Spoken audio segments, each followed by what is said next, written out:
Última semana legislativa, por lo menos de sesiones ordinarias, y va a haber muchos temas en el Congreso. Se va a hablar de ficha limpia, se va a hablar de presupuesto, se va a hablar de etiquetado frontal, todos temas que son muy relevantes. Hay uno particularmente que yo creo que es tanto o más relevante que el resto, que es quién va a integrar la Corte Suprema. Porque finalmente todos estos temas, si se discuten, si se habla de derechos, si se habla de derechos económicos, sociales, si se habla de tarifas, si se habla de cualquier cosa, finalmente hay alguien que tiene la última palabra en la interpretación de lo que se discuta, que es la Corte Suprema. Entonces, quienes integren ese tribunal tienen que ser personas idóneas, tienen que estar aptas para el cargo, tienen que tener una perspectiva en derechos humanos, tienen que estar formados y tienen sobre todo que ser personas dignas de ese cargo tan importante. El gobierno quiere meter 2 jueces de la Corte. En este momento la Corte tiene 4 integrantes. El 29 de diciembre uno de sus integrantes, Juan Carlos Maqueda, cumple 75 años. El gobierno ya le dijo que lo quiere afuera. Maqueda dijo que se va. Hay que ver si efectivamente cumple o intenta con algún tipo de amparo. Pero lo cierto es que le van a quedar 2 lugares al gobierno. Y ya dijo quiénes quiere. De hecho, los mandó al Congreso y ya hubo incluso sesiones de esas personas para defender sus pliegos. Uno es el juez Ariel Lijo y otro es el abogado Manuel García Mansilla.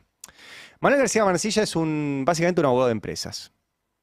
Directamente es uno de los capos de la Cámara de Exploración y Producción de Hidrocarburos. Como su nombre lo indica, representa a las empresas que tienen su mira puesta en Vaca Muerta, en Palermo Aike, en el litio, en todo lo que tenga que ver con extracción minera, y va como tal. ¿Sí? Ya hay en la Corte Suprema otro abogado de empresas, que es Carlos Rosengrat. Tendríamos en la Corte Suprema 2 abogados de grandes empresas.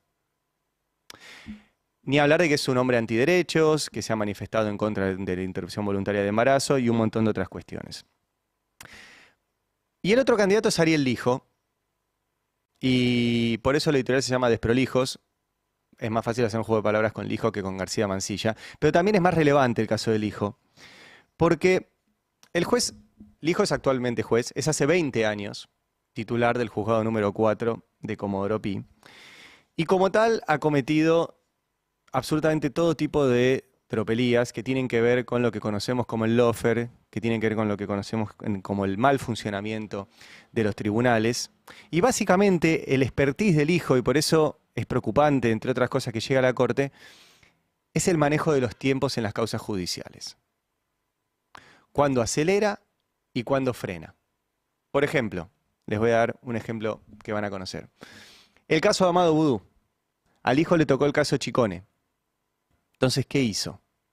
Primero lo partió. Entonces rápidamente sacó del medio a Moneta y a Brito, a todos los que estaban metidos en la parte de la guita. Y después aceleró rápido la causa para que llegara rápidamente a juicio oral. Y mandó a detener a Amado Vudú con la doctrina Irurzun. La doctrina Irurzun era un texto que había firmado el superior del Lijo, que decía que si eras exfuncionario kirchnerista te podían meter en cana sin condena. Y lo mandó a detener y lo detuvo en pijama y filtró la foto en pijama junto con la entonces ministra de Seguridad y actual ministra de Seguridad, Patricia Bullrich. Después Lijo también permitió que se sumara Alejandro Van der Brohe al juicio y terminara con la condena contra Amado Vudú. Esa es una de las tantas de Ariel Lijo. Eso lo hizo rápido. ¿Saben qué hizo lento? Por ejemplo, el caso Correo. Desde el 8 de febrero del 2017, ¿sí? Hace 7 años y medio que el Lijo tiene en sus manos la posibilidad de meter en cana a Mauricio Macri. ¿Qué hizo ahí? La dejó quietita. Vos eso lo podés mirar de 2 formas.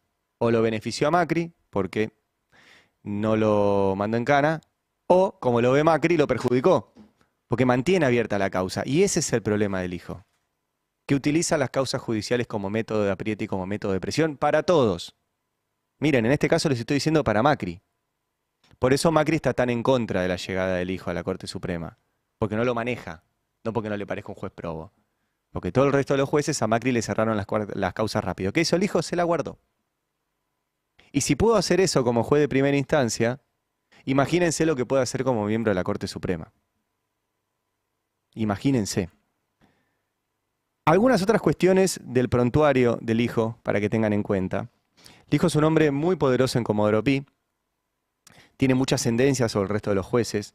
De hecho, armó la Asociación de Jueces Federales, la AJUFE, que tiene el mismo nombre de los jueces federales que en Brasil se dedicaron a la persecución contra Lula da Silva, acá en la Argentina a la persecución contra Cristina y contra todo lo que tuviera que ver con el kirchnerismo.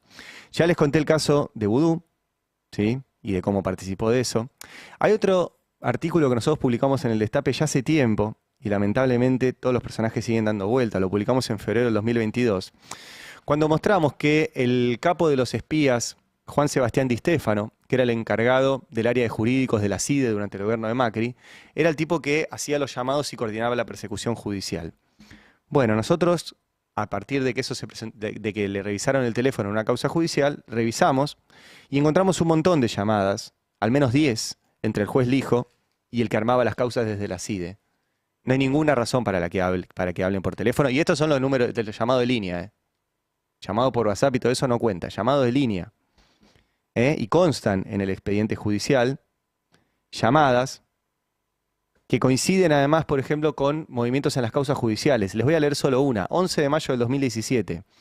El capo de jurídicos de la CIDE lo llamó al hijo. Hablaron casi 4 minutos. El mismo día el hijo pidió revisar los mails y mensajes que se enviaron Cristina con Zanini, Parrilli, Timerman y Angelina Bona. El mismo día. Mientras hablaba por teléfono con el capo de jurídico de la CIDE. ¿A ese tipo quieren poner en la Corte Suprema? ¿De verdad? Después hay más cosas sobre el hijo, que, de vuelta, no puedo creer estar haciendo de nuevo esta columna, pero les hablé del caso Vudú, del caso Correo, sus llamadas con el capo de jurídicos de la CIDE. También fue el tipo que le pinchó el teléfono a Parrilli para después que se filtraran las conversaciones con Cristina. ¿Quién filtraba las conversaciones? El histórico secretario del hijo, Juan Tomás Rodríguez Ponte, que ahora quiere ser juez de Loma de Zamora y que estaba a cargo de la oficina de escuchas. Y se filtraban desde ahí. Después, esas escuchas aparecían en Palermo, ¿se acuerdan que Majul salía a correr y se les encontraba? Entonces, Majul quedó involucrado en todo este entramado de espionaje ilegal. ¿Saben quién se ocupó de cerrar el expediente contra Majul? Lijo. Y cuento todo esto de Parrilli y de qué sé yo, porque el fin de semana trascendió que una integrante del kirchnerismo, Lucía Corpacci, ex gobernadora, actual senadora, puso su firma para que se pueda tratar el pliego del hijo en el Pleno del Senado. Ustedes saben que para votar un juez de la Corte lo tiene que proponer el Ejecutivo, el Senado lo discute, tiene que tener dictamen y lo tienen que votar 2/3 de los integrantes del Senado que estén presentes al momento de la votación. Bueno, esos 2/3 son 48 votos. Si los senadores peronistas se niegan a que el hijo llegue a la Corte, el hijo no llega a la Corte, porque tienen 33 votos. Entonces el peronismo puede frenar que este tipo de personajes, que no te digo que no tengan que ser jueces de la Corte, no tienen que ser jueces. No, tienen que ser jueces. Y hay muchos casos más de esto. Les acabo de leer simplemente un resumen de la trayectoria del hijo. No tienen que ser jueces. Y cada vez que se le pregunta a los referentes importantes del kirchnerismo si están dispuestos a que este señor llegue a juez, no dicen que no. No dicen que no. Mariano Recalde nos dijo acá que estaban negociando. Oscar Parrilli le dijo a Mariano Martín que si Clarín criticaba al hijo, bueno, era una cucarda para el hijo. Cada vez que le preguntan a Guado de Petro, dice, bueno, lo estamos viendo, estamos negociando. Y ahora este fin de semana se suma la firma de Lucía Corpacci a la posibilidad de discutirlo. ¿Será una trampa? ¿Será mandarlo al Pleno del Senado y que se vote que no y quede descartado? Es posible. La verdad, lo que yo digo, y por eso insisto, ya es, no sé cuántas veces ya hice esta columna. La verdad que no sé cuántas veces la hice. La voy a volver a hacer porque nos involucra a todos. Quien integre la Corte Suprema va a tener que ver con nuestros derechos, con nuestra vida, con si podamos transitar libremente por la calle, con si podemos tener unas tarifas justas, si respetamos los derechos humanos, si se respetan las políticas de género. Todo eso va a estar en discusión. Todos estamos sometidos a la Corte Suprema, así que todos tenemos que participar de la discusión de quiénes integran o dejan de integrar la Corte Suprema. El gobierno está decidido. El gobierno, si quieren lo escuchamos con Guillermo Francos, el gobierno está decidido a meterlos por decreto. Mirá. No aprueba el Senado, ustedes van a nombrar a García Mansilla y al hijo en comisión, transitoriamente, por un año, provisoriamente. ¿Me lo aclara?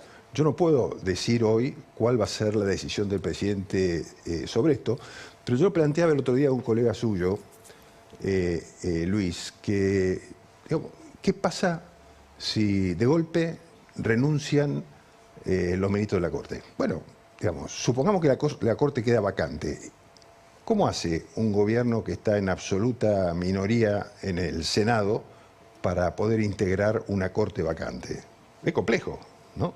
Entonces, en ese caso, ¿se podría considerar la designación por decreto hasta que se obtenga un acuerdo, por ejemplo? No lo sé, yo planteo hipótesis. El presidente tendrá en su momento que tomar una decisión. Es increíble porque esa hipótesis no existe. No renunciaron todos los miembros de la Corte tiene 4 integrantes, se queda con 3, puede funcionar con 3 integrantes y la ley ya prevé, y insisto con esto, que si no se ponen de acuerdo los 3 para sacar un fallo pueden llamar con jueces, que se sortean entre los presidentes de las cámaras federales de todo el país. Por ende, no está vacante la Corte y la hipótesis que dice el jefe de gabinete es falsa. También dijo el jefe de gabinete que hubo antecedentes, mencionó la designación de jueces después de dictaduras militares. No es el caso. Y dijo recordar un caso durante el gobierno de Perón que no dijo cuál era. En realidad está hablando de Mauricio Macri.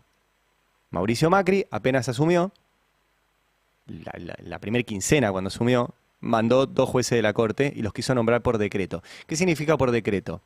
La Constitución permite nombrar subalternos del presidente que dependen de la aprobación del Congreso cuando el Congreso está en recesión. Porque si el presidente los necesita para trabajar, los necesita poder nombrar y que después pasen por el Senado. Por ejemplo, un miembro del Banco Central, ¿sí? O incluso el jefe de los servicios de inteligencia. Pero son subalternos del presidente. Un juez de la Corte no es subalterno del presidente. No recibe órdenes del presidente, o por lo menos la Constitución no lo dice. Entonces el presidente no lo puede nombrar. ¿Y quién fue el que se le ocurrió que Macri podía nombrar presidentes de la Corte, jueces de la Corte por decreto? Fabián Pepín Rodríguez Simón. Les hablé la semana pasada, pero el fin de semana hubo otra novedad interesante, que es que volvió Fabián Pepín Rodríguez Simón, después de estar 3 años y medio prófugo en Uruguay. Se ve que no le gustó cómo iban a resultar las elecciones y se volvió por ahí. Y para mostrarles los niveles de promiscuidad que manejaban, les quiero mostrar, por ejemplo, el casamiento de la hija de Fabián Pepín Rodríguez Simón. Ahí están de joda en el casamiento, y el que está señalado con una flecha roja es Carlos Rosenkrantz. Uno de los jueces de la Corte que metió ese hombre y que iba al casamiento de su hija. Y otra foto que les quiero mostrar de Fabián Pepín Rodríguez Simón es que en medio de todo este escándalo, cuando hubo quilombo, qué sé yo, él se dejó ver públicamente operando con el juez Martín Doctriner Ursun, que es el que está sentado ahí con él en un café. Estas fotos son del macrismo, Era Macri. ¿Pero por qué se las junto con esto? Porque ahora de vuelta quieren volver a poner jueces de la Corte por decreto. Y de vuelta a manejar este tipo de relaciones promiscuas. Y yo realmente no puedo entender que tenga que decir esto de vuelta. El juez Ariel dijo, no es que no tiene que ser juez de la Corte, no tiene que ser juez. Por su manejo de los expedientes, por su maltrato a las personas a las cuales tiene sometidas a una causa judicial, por las llamadas que tenía con el jefe de jurídicos de la CIDE durante el gobierno de Macri, por la manipulación de causas del lawfare, por cómo digita las causas según le convenga o no al imputado y según las negociaciones que esté llevando adelante. Y es larga la lista, y es larga la lista. Que esta semana otra vez haya alguien dispuesto a que el juez Lijo y que a Manuel García Mansilla entren a la Corte Suprema, bueno, yo creo que es preocupante. Y es desprolijo, valga el juego de palabras. Así que veremos cómo se desarrolla, pero quería otra vez volver a alertarlo y otra vez esperemos que sirva por lo menos discutir desde los medios qué tipo de Corte Suprema queremos tener. Con Lijo y García Mansilla, seguro que no.